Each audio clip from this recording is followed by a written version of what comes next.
Shalom Bapak Ibu Saudara sekalian, salam damai kasih Kristus.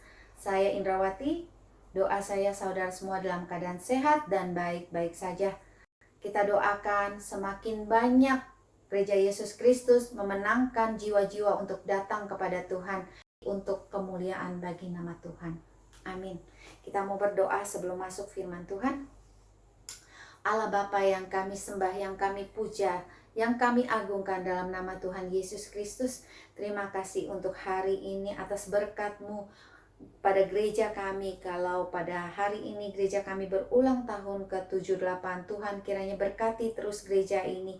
Semakin gereja Yesus Kristus ini dipakai oleh Tuhan untuk memenangkan banyak jiwa-jiwa datang kepadamu. Semakin banyak orang-orang yang rindu untuk mendengarkan firman-Mu datang di gereja Yesus Kristus ini. Kiranya melalui visi misi dari gereja Yesus Kristus ini sungguh sesuai melakukan kehendak-Mu untuk kemuliaan bagi nama-Mu saja ya Tuhan Yesus. Terima kasih Allah Bapa, sebentar kami akan mendengarkan sebagian dari firman-Mu. Roh Kudus berbicaralah melalui hamba-Mu yang sederhana ini. Berikanlah kami hikmat pengertian yang daripadamu saja ya Tuhan, sehingga kami boleh mengerti apa yang Tuhan hendak pesankan kepada kami masing-masing melalui firman-Mu ini. Berbicaralah Roh Kudus, kami siap mendengarkannya. Hanya di dalam nama Tuhan Yesus Kristus, Tuhan dan Juru Selamat kami yang hidup, kami sudah berdoa. Haleluya. Amin.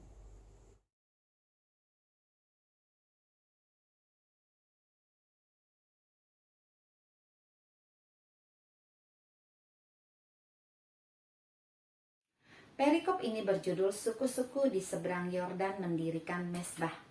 Apa artinya mezbah? Mezbah berbicara tentang persembahan. Mezbah adalah tempat kita membawa korban persembahan kepada Tuhan.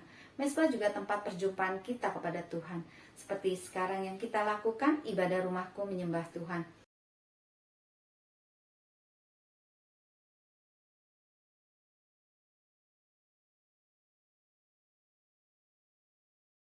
Membangun mezbah Allah sangatlah penting bagi keluarga Kristen, di mana sebagai sarana hubungan kita dengan Tuhan, sebagai sarana pengharapan kita kepada Tuhan dalam menghadapi hidup ini, sehingga kita dapat memelihara iman kita kepada Tuhan Yesus Kristus.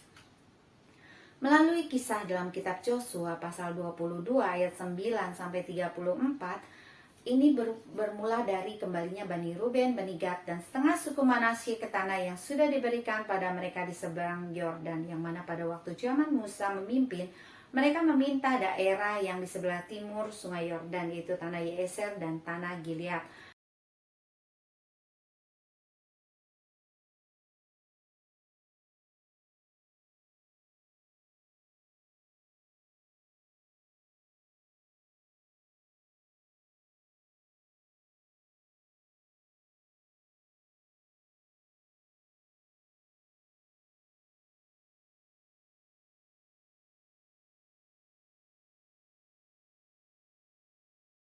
Ketika mereka sampai di Gelilot pada sungai Yordan yang di tanah Kanaan, maka Bani Ruben, Bani Gad, dan setengah suku Manasye itu mendirikan mezbah di sana di tepi sungai Yordan. Mezbah yang besar bangunannya. Mereka membangun mezbah itu agar keturunan mereka pada nantinya dapat tetap percaya menyembah Allah dan tetap setia beribadah pada Tuhan Israel. Namun ketika bangsa Israel lainnya mengetahui bahwa Bani Ruben, Bani Gad, dan suku Manasye yang setengahnya itu mendirikan mezbah yang besar bangunannya, mereka mulai menduga jangan-jangan Bani Ruben, Bani Gad, dan suku Manasye yang setengahnya itu hendak memberontak kepada Allah. Ada di ayat 10 dan 11. Mereka berasumsi seperti itu karena ada dua alasan. Satu, peristiwa ketika Israel menyembah Baal Peor. Ada di Bilangan 25, yang mana Tuhan sudah berfirman, yaitu bangsa Israel tidak boleh mengambil istri dari bangsa Moab, karena orang-orang dari Moab adalah penyembah berhala. Tapi Israel malah berzina dengan perempuan-perempuan Moab, dan hal itu menyebabkan murka Tuhan terhadap segenap bangsa Israel. Lalu alasan yang kedua, peristiwa Akan bin Zerah berubah setia kepada Tuhan dengan mengambil barang-barang yang dikhususkan. Dengan kejadian itu bukan saja Akan dan keluarganya mati, tapi segenap umat Israel kena murka Allah. Karena kedua hal itulah mereka berasumsi demikian.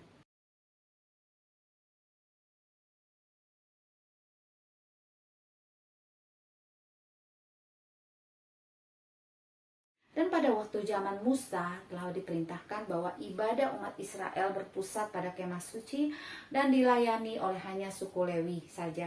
Hanya beribadah di satu tempat saja agar bangsa Israel tetap menyembah Tuhan Allah mereka. Karena kejadian seperti itulah maka bangsa Israel merasa terancam dengan perbuatan Bani Ruben, Bani Gad, dan suku Manasye yang setengahnya itu. Mereka takut Tuhan murka, lalu menghukum bukan saja Bani Ruben, Bani Gad, dan suku Manasye yang setengahnya itu, namun menghukum mereka juga, segenap umat Israel.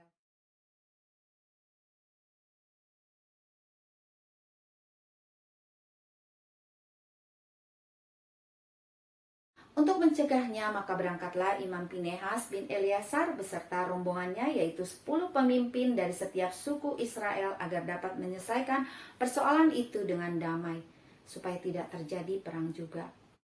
Di sini kita mau belajar, bukan saja saudara, saya juga belajar dari firman Tuhan ini, bahwa ketika terjadi perbedaan pendapat sebaiknya dibicarakan, supaya tidak terjadi keributan atau kesalahpahaman. Butuh sikap rendah hati untuk mengerti dan memahami orang lain ketika tidak sepemikiran dengan kita.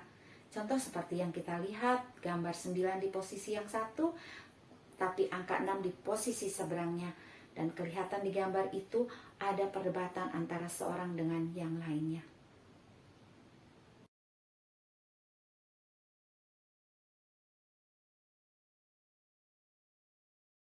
Kembali ke kitab Yosua 22 ini. Bagaimana kalau seandainya yang terjadi tidak ada pembicaraan terlebih dahulu di antara 10 suku Israel dengan Bani Ruben, Bani Gad, dan suku Manasye yang setengahnya itu? Bukankah akan terjadi perang antar sesama saudara sebangsa? Untunglah mereka masih mengirim utusan sebelum maju perang menghabisi saudaranya sendiri. Mereka melakukan jalan damai dengan berbicara, berdialog secara jujur. Di sini kita mau belajar betapa pentingnya hidup jujur, sehingga bisa saling mempercayai sebagai satu keluarga Tuhan. Bukan saja di rumah, begitu juga di gereja, antar lembaga, di tempat kerja, dan kita sebagai anggota tubuh Kristus dimanapun kita berada. Seperti dalam Amsal 11 ayat 11 dikatakan, berkat orang jujur memperkembangkan kota, tetapi mulut orang fasik meruntuhkannya. Kalau kita hidup jujur dapat berkat memperkembangkan kota. Bayangkan, setiap gereja dipenuhi orang-orang jujur, gereja akan berkembang. Dalam ayat 15-25 jelas jawaban dari Bani Ruben, Bani Gad, dan suku Manasye yang setengahnya itu. Alasan mereka mendirikan mezbah Allah bukan untuk memberontak pada Tuhan Israel, tetapi karena cemas anak-anak mereka beserta keturunannya berhenti untuk hidup takut pada Tuhan. Jadi keinginan Bani Ruben, Bani Gad, dan suku Manasye yang setengahnya itu mendirikan mezbah Allah agar anak-anak dan keturunan mereka tetap beribadah kepada Tuhan. Jadi Bani Ruben, Bani Gad, dan suku Manasye yang setengahnya merasa penting agar anak-anak beserta keturunannya dapat mengenal Tuhan Israel yang mereka percayai, yang telah membebaskan bangsa Israel dari perbudakan bangsa Mesir, yang menolong mereka setiap saat. Tuhan yang membuat banyak kebaikan, Tuhan yang membuat banyak mujizat kepada mereka, menyediakan makanan ketika di padang gurun, dan menjaga dan memelihara bangsa Israel, dan memberikan kemenangan-kemenangan dalam hidup mereka. Pertanyaannya sekarang, sudahkah kita sebagai orang yang telah diselamatkan Tuhan Yesus, sudah mengenalkan Tuhan Yesus sebagai juru selamat kita kepada anak-anak kita dan sesama? Dalam kitab Kisah Rasul ayat 17, pasal 17 ayat 23, Rasul Paulus menemukan sebuah mezbah di Athena dengan tulisan kepada Allah yang tidak dikenal, yang mana orang-orang di Athena ini juga menyembah berhala-berhala.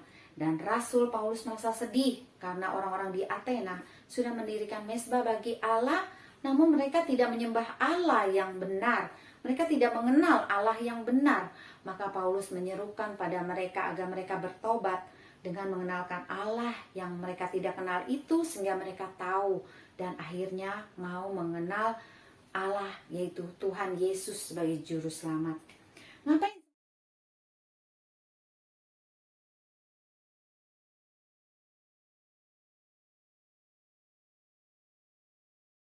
Ngapain sembah Allah tapi tidak mau mengenalnya? Bagaimana bisa percaya Tuhan kalau kita tidak mengenal Tuhan kita itu siapa? Apa yang Tuhan mau lakukan kepada kita? Apa yang tidak boleh kita lakukan?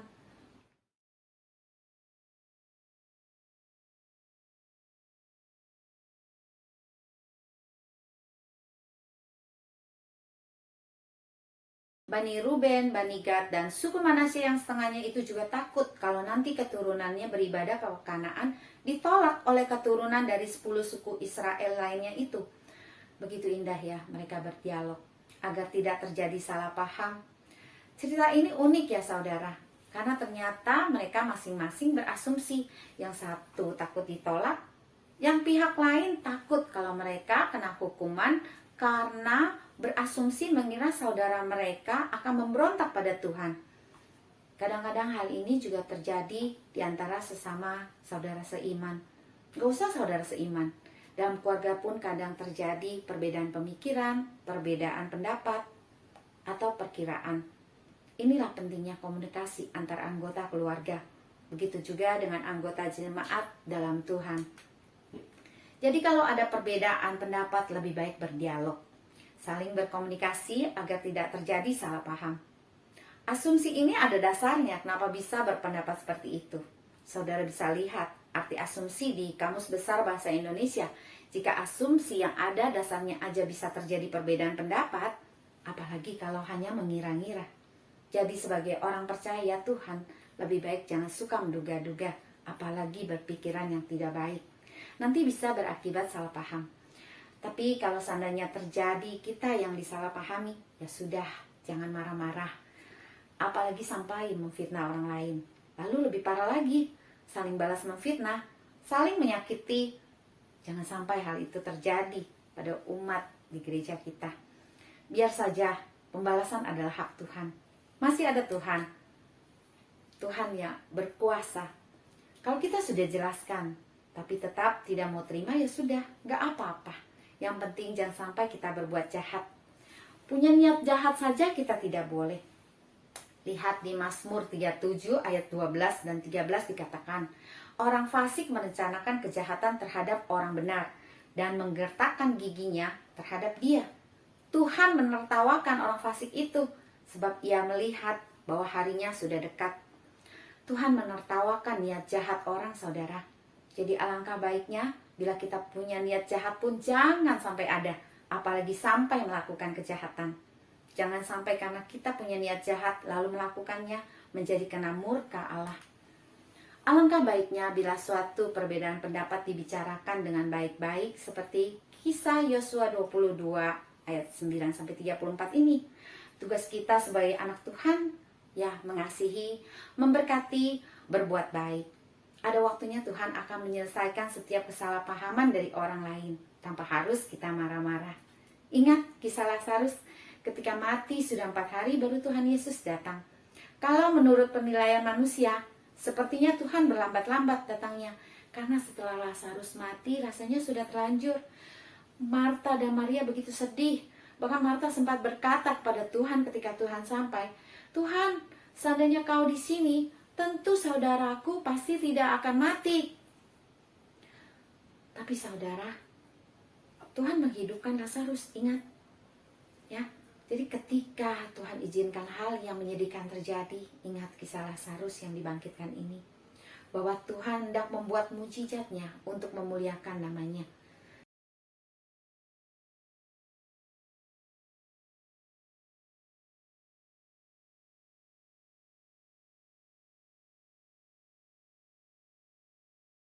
Jadi bila saatnya ini saudara dalam keadaan sedih, mungkin saat ini rasanya seperti Tuhan sudah terlambat. Rasanya mustahil Tuhan tolong. Rasanya udah gak ada jalan lagi. Ingat, tiada yang mustahil bagi Tuhan. Justru di saat itu Allah hendak memakai saudara untuk memuliakan namanya. Akan ada mujizat yang terjadi seperti kisah Lazarus. Supaya setiap orang yang melihat dan mendengar akan percaya Tuhan Yesus sebagai Tuhan dan Juru Selamat, sehingga kita semua dapat memuliakan Tuhan. Kita juga dapat belajar dari Tuhan Yesus. Tuhan Yesus datang ke dunia untuk menyelamatkan manusia dari dosa-dosanya. tapi dalam perjalanan melakukan kehendak Bapa. Berapa banyak penderitaan yang harus Tuhan Yesus lalui, berapa banyak yang ia harus disalahpahami, berapa banyak orang yang akhirnya menghakiminya, menghujatnya, menghinanya, bahkan menyalibkan dia, padahal ia adalah kudus, suci, tidak berdosa, tapi harus menanggung dosa-dosa saya dan saudara. Dihujat, dihakimi. Di saat-saat terakhirnya Tuhan Yesus di kayu salib berkata, Bapa, ampunilah mereka, sebab mereka tidak tahu apa yang mereka perbuat. Itu yang Tuhan Yesus katakan. Dan setelah Tuhan Yesus melakukan kehendak Bapa, maka Allah memuliakan dia. Dan sekarang Tuhan Yesus ada duduk di sebelah kanan Allah Bapa. Ya, Tuhan Yesus kan Tuhan, maka ia sanggup mengalami penderitaan. Saya kan manusia biasa. Kadang ada pertanyaan seperti itu ya. Tidak kuat kalau tidak salah dihakimi. Kalau sudah baik malah dijahati. Bapak, Ibu, saudaraku yang kekasih, Tuhan itu baik. Ia tidak akan mengizinkan segala sesuatu terjadi di luar batas kemampuan kita. Syukur kepada Tuhan. Sebagai umat tebusan, kita bukan hanya memiliki perintah firman untuk ditaati, tapi juga kehadiran Roh Kudus di dalam hati setiap orang percaya. Kita dimampukan untuk taat penuh pada firman-Nya. Kita harus hidup kudus seperti Allah adalah kudus. Tidak ada kompromi. Begitu luar biasanya kasih Tuhan Yesus yang membuat kadang kita terharu. Begitu luar biasanya kasih Tuhan kepada kita. Allah sangat mengasihi saya dan mengasihi saudara juga.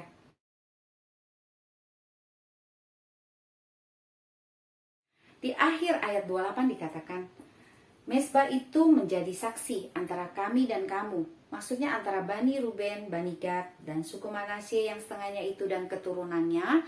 Dan dengan 10 suku Israel lainnya dan keturunannya. Sesuai dengan tema kita hari ini, Mesbah Allah sebagai saksi. Kita semua mau agar ibadah rumahku menyembah Tuhan juga dapat menjadi saksi iman percaya kita pada Tuhan Yesus.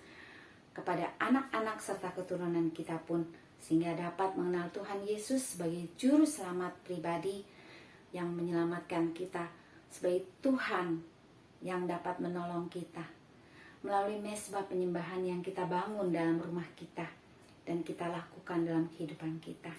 Di ayat 27 dikatakan oleh Bani Ruben, Bani Gad, dan suku Manasye yang setengah itu bahwa mesbah Allah selain sebagai saksi mereka juga ingin tetap beribadah pada Tuhan sampai ke keturunan mereka dengan mempersembahkan korban bakaran, korban sajian, dan korban keselamatan.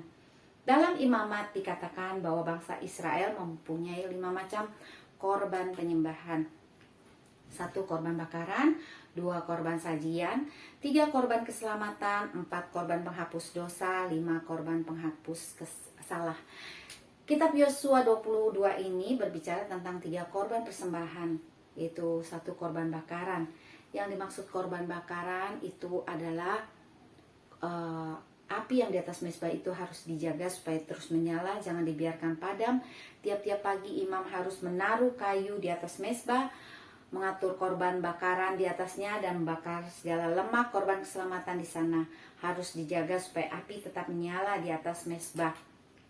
Ini adalah simbol pengertian jemaat bahwa mereka seharusnya sudah binasa. Tapi korban bakaran itu menjadi ucapan syukur karena telah diperdamaikan kembali dengan Allah.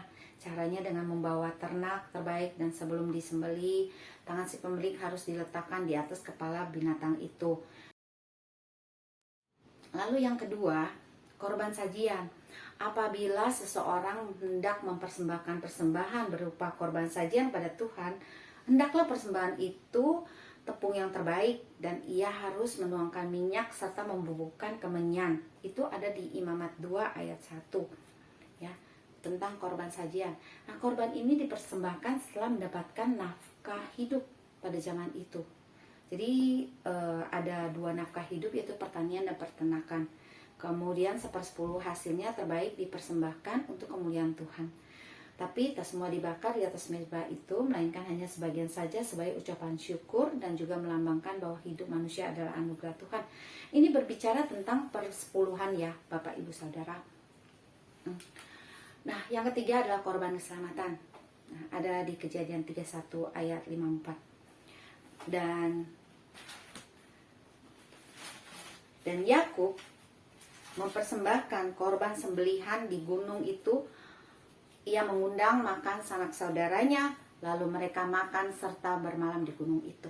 Nah, korban ini berupa ternak yang tak bercela dibawa ke hadapan Tuhan. Korban ini tidak berurusan dengan dosa, melainkan sebagai korban bakaran bagi Allah setiap kali datang ke baitnya. Jadi sebelum disembelih, si pemilik juga harus meletakkan tangannya di atas kepala binatang korban sebagai lambang keselamatan yang dianugerahkan Tuhan baginya, sehingga tidak binasa dalam dosa. Ini berbicara tentang persembahan Tuhan setiap kali kita datang ke bait Tuhan. Dan mengenai korban penghapus dosa dan korban penebus salah, ini tentang bila imam berbuat dosa atau manusia berbuat salah, maka dilakukan persembahan korban. Ya.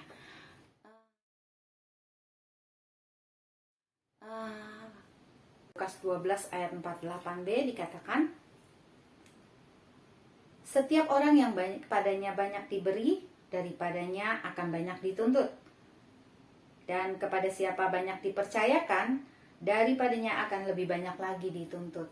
Jadi ketika kita mendapat pemberian dari Tuhan, akan mendapat tuntutan bagaimana kita memberi kembali kepada orang yang membutuhkan. Di sini kita mau belajar sama-sama. Jika ada salah satu anggota jemaat kita yang membutuhkan, marilah kita sama-sama memberi. Ya nggak usah banyak-banyak. Mungkin kalau satu orang memberi 50.000 aja saya rasa bisa ngebantu. Ya kalau semua turut berpartisipasi. Ya. Di sini saya juga mau belajar. Karena terus terang saya pun masih belajar untuk memberi. Karena saya juga belum memberikan yang terbaik untuk Tuhan. Jadi marilah kita sama-sama belajar memberi walaupun sedikit. Tapi kita bisa memberi dengan sukacita dan dapat membantu meringankan beban sesama kita. Ingat, janda yang miskin walaupun hanya beberapa peser uangnya, tapi ia memberikan semua hartanya itu. Dan Tuhan Yesus memuji janda itu. Kiranya kita semua mau belajar untuk lebih lagi memberi kepada sesama kita yang membutuhkan. Puji syukur pada Tuhan Yesus karena sejak perjanjian baru Tuhan Yesus sudah datang, mati disalibkan untuk menebus dosa kita. Tuhan Yesus bangkit pada hari ketiga menandakan bahwa ia hidup.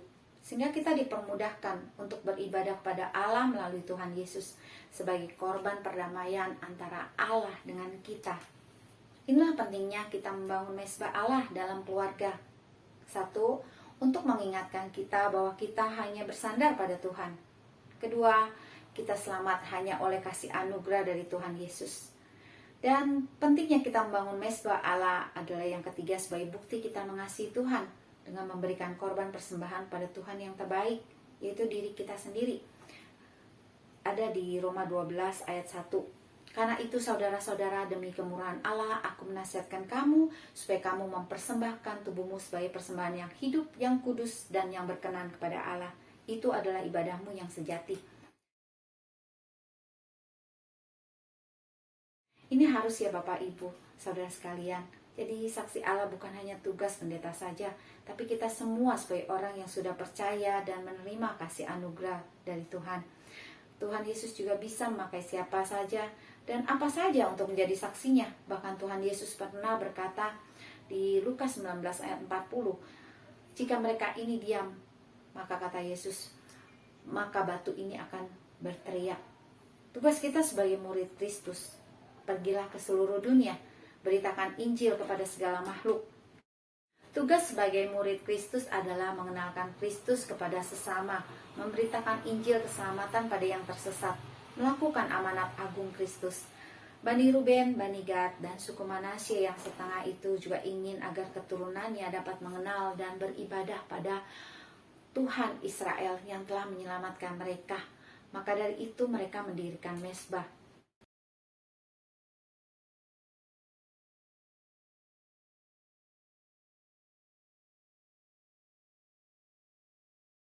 Sebagai orang tua adalah penting meninggalkan warisan Injil pada keturunannya agar mereka senantiasa takut pada Tuhan dan selalu beribadah kepada Tuhan, mencari Tuhan.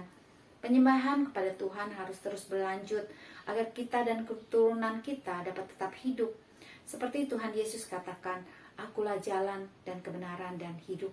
Tidak ada seorang pun yang datang kepada Bapa kalau tidak melalui aku. ada di dalam Yohanes 14 ayat 6. Jadi hanya Tuhan Yesus satu-satunya juru selamat, satu-satunya jalan yang dapat membawa kita pada hidup kekal.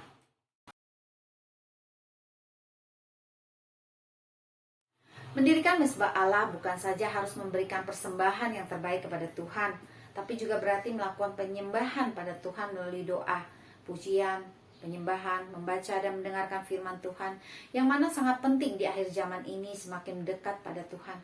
Di masa-masa pandemi ini kita dapat mempunyai banyak waktu luang untuk membaca firman Tuhan, merenungkan firman Tuhan, lebih sering membangun hubungan dengan Tuhan. Seorang nabi besar saja, Elia, membangun mezbah Allah karena ia tahu bahwa hanya Tuhan yang harus disembah. Ketika Nabi Elia di Gunung Karmel menghadapi 450 orang nabi-nabi palsu, nabi-nabi Baal, Elia tahu dan percaya yang dapat menolongnya hanya Tuhan. Jika kita ingin hidup dalam perkenanan Tuhan, hiduplah berdiam dalam hadiratnya dengan membangun mezbahnya, berhubungan dekat pada Tuhan. Lakukan worship, penyembahan, dan pujian. Lihat kehidupan Daud. Ketika jadi gembala, ia memuji Tuhan. Jadi raja, ia memuji Tuhan. Dikejar-kejar musuh, ia memuji Tuhan. Betapa banyak mazmur yang dapat kita baca. Sampai ada kata pondok Daud. Baik keadaan kita duka ataupun suka, biarlah hidup kita memuji Tuhan. Agar kita merasakan damai sejahtera dan sukacita hanya dari Allah saja. Pertolongan kita hanya dari Tuhan, pengharapan kita hanya kepada Tuhan. Jadi beribadah pada Tuhan itu hanya dilakukan pada hari Minggu sajakah? Saya berharap kita semua, saya dan saudara sekalian yang mendengarkan renungan ini beribadah bukan hanya hari Minggu saja, tapi setiap hari, Senin, Selasa, Rabu, Kamis, Jumat, Sabtu, Minggu. Setiap saat kita beribadah pada Tuhan dimanapun kita berada. Saya bacakan ayat 30-34. Setelah Imam Pinehas dan para pemimpin umat serta para kepala kaum-kaum orang Israel yang bersama-sama dengan dia mendengar perkataan yang dikatakan oleh Bani Ruben, Bani Gad, dan Bani Manasye itu, maka mereka menganggap hal itu baik. Kemudian berkatalah Imam Pinehas bin Eleazar kepada Bani Ruben, Bani Gad, dan Bani Manasye, sekarang taulah kami bahwa Tuhan ada di tengah-tengah kita, sebab tidaklah kamu berubah setia terhadap Tuhan. Dengan demikian kamu telah melepaskan orang Israel dari hukuman Tuhan. Sesudah itu Imam Pinehas bin Eleazar serta para pemimpin itu meninggalkan Bani Ruben, Bani Gad di tanah Gilead, pulang ke Kanan kepada orang Israel. Lalu disampaikan berita itu kepada mereka. Hal itu dipandang baik oleh orang Israel, sehingga orang Israel memuji Allah dan tidak lagi berkata hendak maju memerangi mereka untuk memusnahkan negeri yang didiami Bani Ruben dan Bani Gad itu. Dan Bani Ruben dan Bani Gad menamai mezbah itu saksi, karena inilah saksi antara kita bahwa Tuhan itulah Allah. Jadi cerita ini happy ending ya Bapak Ibu Saudara sekalian. Saatnya untuk pertanyaan dan silakan diskusikan kepada keluarga. Pertanyaannya sekarang adalah,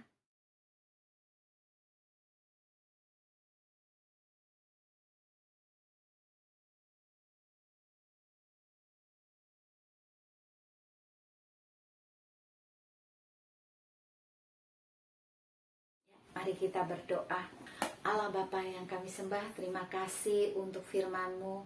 Kami boleh belajar dari firman-Mu untuk tidak menilai orang lain dengan terburu-buru, untuk lebih terbuka, jujur, sehingga kami dapat berdialog dengan sukacita, sehingga ada jalan damai setiap kali kami berkomunikasi. Terima kasih Tuhan untuk penyertaan-Mu. Biar Roh Kudus yang meneruskan firman-Mu ini, sehingga kami boleh menjadi pelaku-pelaku firman-Mu.